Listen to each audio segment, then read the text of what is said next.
Madam నమస్తే madam. నమస్తే. విజయసాయి రెడ్డి గారు రాజకీయ సన్యాసం తీసుకున్నానని చెప్పి సైలెంట్గా వ్యవసాయం చేసుకుంటాడేమో అని అందరూ భావిస్తే మళ్ళీ ప్రెస్ మీట్లు పెట్టి జగన్ని ఏదో ఒక నానా మాటలు అంటాం, అసలుకి మళ్ళీ జగన్ని వ్యాఖ్యలు చేయడం ఎలా చూడాలంటారు? మిరపకాయకి ఎప్పుడైనా మంట తగ్గడం చూసారా? మిరపకాయకి మంట తగ్గుతుంది. ఓకే, ఎండినా గానీ మంటే, పచ్చిగా ఉన్న మంటే, పుట్టిన కాడి నుంచి మంటే సచ్చేదాకా, అది సచ్చేదాకా మంటే, అది సచ్చినా కూడా మంటే. ఓకే, నా ఆలోచన నా అభిప్రాయం ప్రకారం ఏంటంటే ఇప్పుడు వైఎస్ఆర్సీపీ పార్టీలో ఒక విజయసాయి రెడ్డి అనే వ్యక్తి ఒక వెన్నెముక, ఒక పునాది రాయి.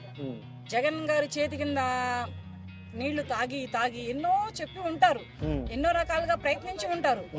మనోడు వినడు కదా, మనోడు ఒక తండ్రిలా చెప్పినా వినడు, ఒక బాబాయ్లా చెప్పినా వినడు.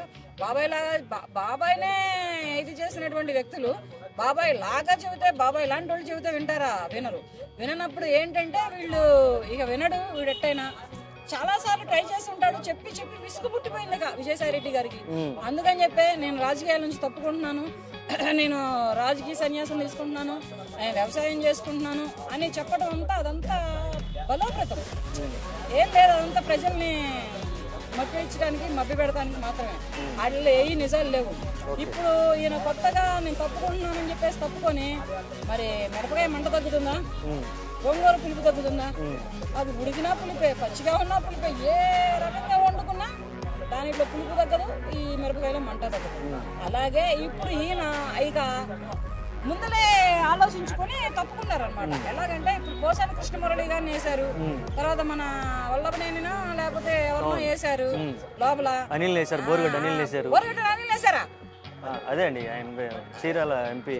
ఇలా ఇలా ఇలా నానా బూతులు తిట్టాడు ఆయన. వేయలా అనిల్ వేయలేదు, వేస్తారనుకుంటా. ఇక పోతే వీళ్ళని వేసినట్లే ఇప్పుడు నన్ను కూడా ఎగిరిగిస్తారు. ఎందుకంటే నేను వైఎస్ఆర్సీపీకి పునాది రాయిని, ప్లస్ ఎన్నిముకని, రాజశేఖర రెడ్డి గారు ఉంటున్నప్పటి నుంచి ఉన్న రాజకీయ నాయకుడిని.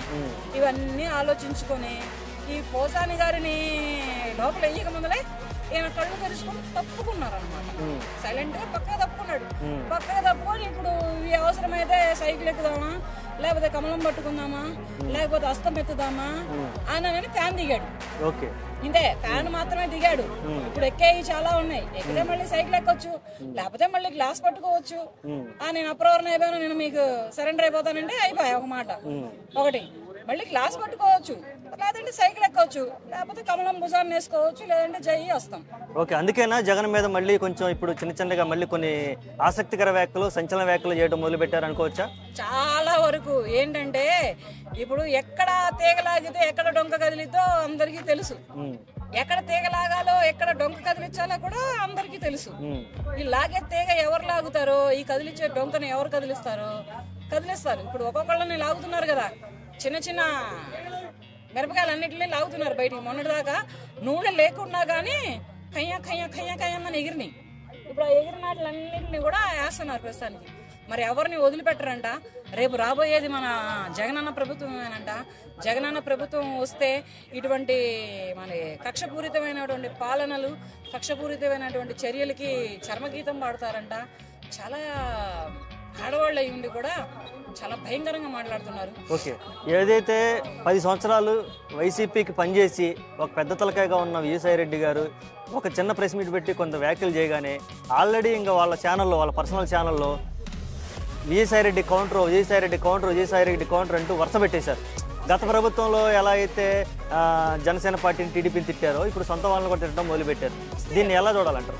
వస్తే పెడతారు. ఏంటంటే సొంత వాళ్ళని తిట్టుకున్నాం అనుకో, ఇప్పుడు నేను పని చేస్తా అంటే ఆ మాత్రం కూడా విలువ లేదా ఆయనకి అనేది కాదు. ఇప్పుడు నా కొడుకు విలువ నాకు తెలుసు, నా కూతురు విలువ నాకు తెలుసు, నా ఇంట్లో నా తమ్ముడు విలువ నాకు తెలుసు. ఎదుటి వాళ్ళు భయపడాలంటే వీడిని నా ఇంట్లో వాళ్ళని నేను కొట్టుకుంటేనే కదా ఎదుటి వాళ్ళు భయపడేది.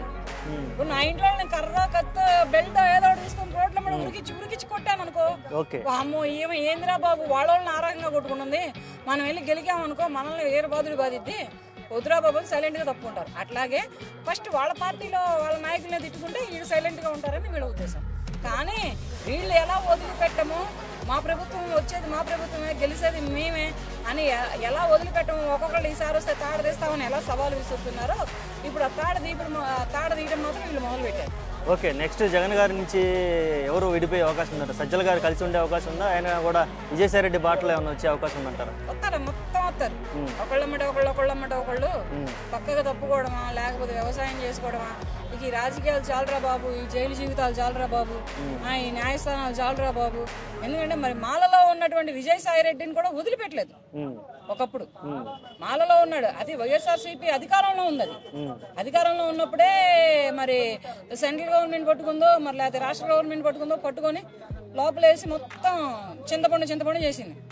మరి అట్లాగే ఒక మాలలో ఉన్న వ్యక్తిని నేను మాలలో ఉన్నాను అయ్యా అంటే కూడా వాళ్ళు ఎవరు వినలేదు. మాలైతే మాకేంటి, ఏలైతే మాకేంటి, మా గోళ మాదే, మేము వేసేయాల మేము వేయాల్సిందే అని చెప్పి వాళ్ళు ఒక పాట పాడిచ్చారు తీసుకెళ్ళి. దాని మీద ఏంటంటే ఇలాగే ఎవరైనా కానీ వదలరు, ఎవరు వదిలిపెట్టరు. ఇవి కక్ష సాధింపు చర్యలు అనుకుంటారో, లేకపోతే వేధింపులు అనుకుంటారో, లేకపోతే ఏ తలవంపులు అనుకుంటారో, ఏ కుదింపులు అనుకుంటారో, ఏమనుకున్నా కానీ ఎవరు వదిలిపెట్టరు. ఎవరు చేసుకోవాల్సిన పని వాళ్ళు తీసుకుంటారు, ఎవరు తీసుకోవాల్సిన రివెంజ్ వాళ్ళు తీసుకుంటారు. సార్ నమస్తే అండి. నమస్తే అండి. జనసేన ఆవిర్భావ దినోత్సవం సూపర్ సక్సెస్గా జరిగింది.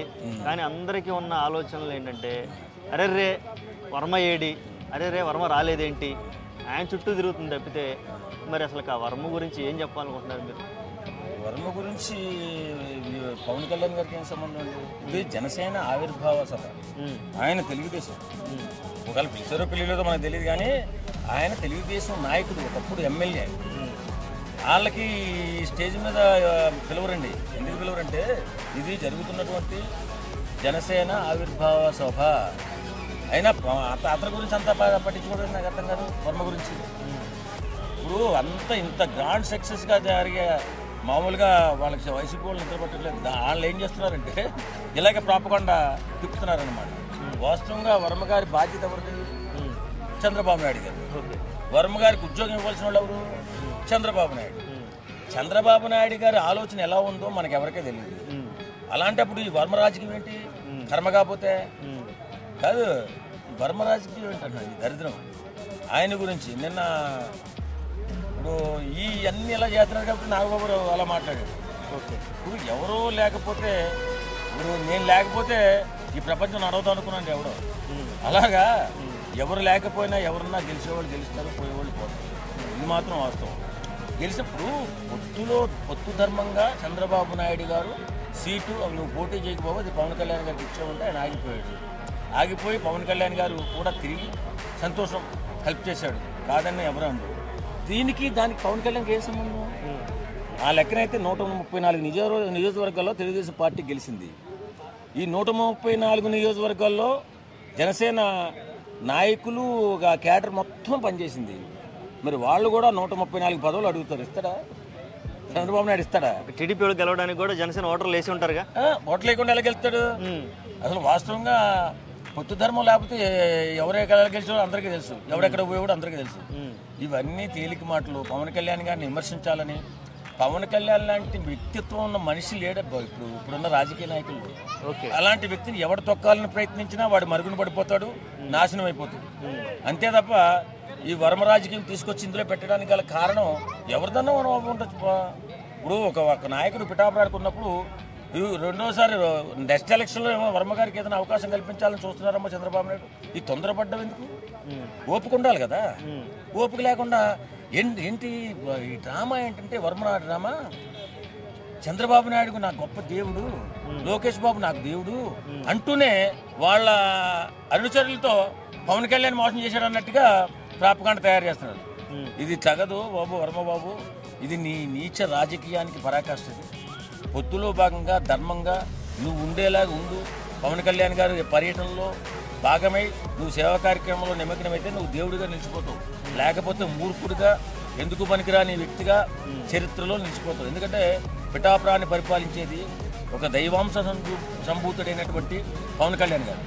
పిఠాపురం మీ నాయకుడే ఆయనకి అంత గౌరవం ఇస్తున్నాడు. నువ్వేంటే వెనక నుంచి గోతులు తవ్వుతున్నారు. ఇది ఒక రాజకీయమా ఏంటి? కాంపిటీసి నాశనం అయిపోతారు చెప్తున్నాను నేను. పవన్ కళ్యాణ్ గారితో పెట్టుకుని ఎవడైనా పరమ నాశనమే. Okay, thank you so much. Thank you.